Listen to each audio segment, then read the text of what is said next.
Hello বন্ধুরা, সবাইকে good afternoon. এখন তো প্রচণ্ড গরম, আর এই গরমের সিজন মানেই হচ্ছে আম। তাই আমি আজকে এই পাকা আমগুলোকে তো বেশিক্ষণ ধরে রাখা যাবে না, তাই জন্য চলো আমটা সারা বছর কীভাবে খাওয়া যায় সেই জন্য আমি একটা জেলি বানিয়ে রাখবো। চলো দেখে নিই কীভাবে জেলিটা বানাবো। আর এই পাকা আম টক হলে আমরা খেতে পারি না, তাই টোকো আম দিয়েও তুমি জেলি বানিয়ে রাখতে পারো, মিষ্টি মিষ্টি, তো সারা বছর এটা খাওয়া যায়। সেই জন্য আমি আমগুলোকে প্রথমে ভালোভাবে ধুয়ে নিয়েছিলাম, নিয়ে একটা পাত্রের মধ্যে জল নিয়ে কিছুক্ষণ ধরে ভালোভাবে সেদ্ধ করে নেব, ফুটিয়ে নিতে হবে পুরোপুরি। দেখো এইভাবে আমি সমস্ত আমগুলোকে দিয়ে দিয়েছি এবং বেশ কিছুক্ষণ ধরে আমি এইভাবে ফুটিয়ে নিয়েছি। তো ফুটিয়ে নেওয়ার পরে দেখো এরকমভাবে একটু ফেটে ফুটে যাবে, তো কোনো চাপ নেই। তো এগুলোকে ভালোভাবে সেদ্ধ হয়ে যাওয়ার পর ঠান্ডা করে নিয়েছি। তারপরে আমি দেখো জল থেকে এগুলো তুলে নিয়েছি, নিয়ে এইভাবে খোসাটা ছাড়িয়ে নেব। খোসার মধ্যেও কিন্তু আমগুলো লেগে আছে, আমের কাইটা, তো সেটাও ভালোভাবে কুড়ে বের করে নেব। তার জন্য প্রথমে আমাকে একটা জায়গা নিয়ে নিতে হবে। এই জায়গাটার মধ্যে আমের কাইটাকে কিভাবে বের করব দেখো দেখাচ্ছি। এবং জলটা থেকে অনেকক্ষণ ধরে ছেঁকে রেখে দিয়েছিলাম, জলটা ঝরিয়ে নেবে ভালোভাবে। তো এইভাবে আমি হাত দিয়ে দিয়ে কাইটা বের করে নেব। তো আমাদের এই আমগুলোয় প্রচুর কাই হয়েছে, ঠিক আছে, অনেকটা করে কাই পাওয়া গেছে। আর সেদ্ধ করে নিয়ে হলে তো খুব ভালোভাবে কাইটা আলাদা করা যায়। এইভাবে খোসাটা থেকে বাদ দিয়ে এই রকমভাবে হাত দিয়ে দিয়েই কাইটাকে বের করে নিয়ে নিতে হবে।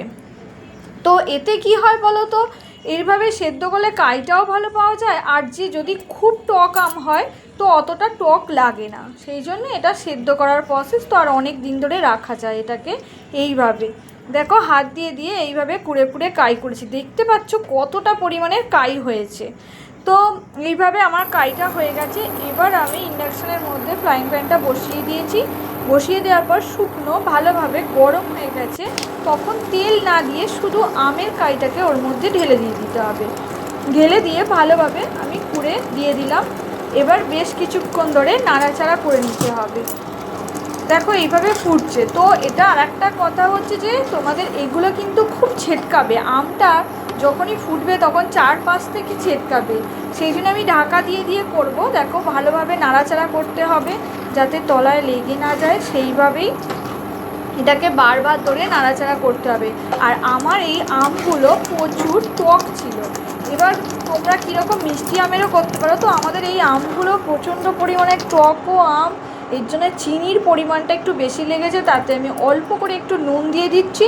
এবার এই নুনটা পরিমাণ মতো, খুব বেশিও নয়, জাস্ট একটু অ্যাডজাস্ট করার মতো একটু নুন দিয়ে দিলাম। নুন দেওয়ার পর ভালোভাবে এটাকে নাড়াচাড়া করব। দেখতেই পাচ্ছ কীভাবে ফুটছে, হাতে ছিটকাচ্ছে, সেই জন্য আমি চাপা দিয়ে দিয়ে করছি।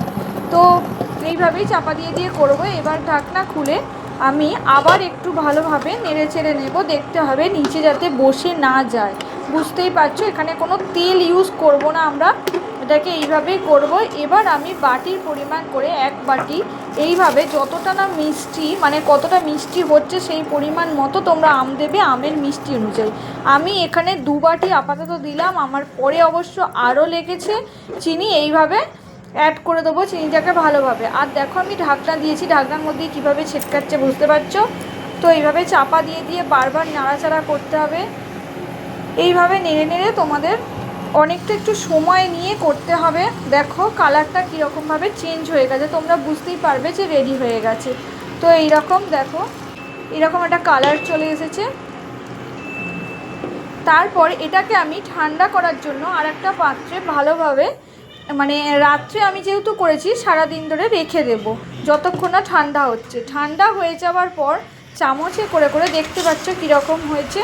তো এইভাবে আমি জেলি জেলি হয়ে গেছে, আমি একটা কাঁচের বয়ামের মধ্যে ঢেলে নিচ্ছি। এইভাবে তোমরা অনেক দিন ধরে রাখতে পারো, ফ্রিজে না রাখলেও ভালো থাকবে, একটু পারলে রোদ খাইয়ে রাখতে পারো। এগুলো আমার এক কাকিমার থেকে শেখা। তো রেসিপিটা তোমাদের কেমন লাগলো জানাবে। দেখো 1 বয়াম হয়েছে, বাকিটা আরও আমার একটা জার আছে যেটা আমার বেঁচে গেছে, এখনও এতটা আছে। ওই কয়েকটা আমে অনেকটা পরিমাণের হয়েছে, সেটা আমি এই জারে ঢেলে রাখবো। তো এইভাবেই আমি সংরক্ষণ করে রাখছি, সারা বছর ধরে আম খেতে পারবো। যারা আম খেতে প্রচুর পরিমাণে ভালোবাসো তারা এই রেসিপিটা ফলো করো, দেখবে ভাতের সাথেও খেতে খুব সুন্দর লাগবে বা বিকেলের দিকে বসে খেতে। আমার তো খুব ভালো লাগলো, কেমন লাগলো জানাবে।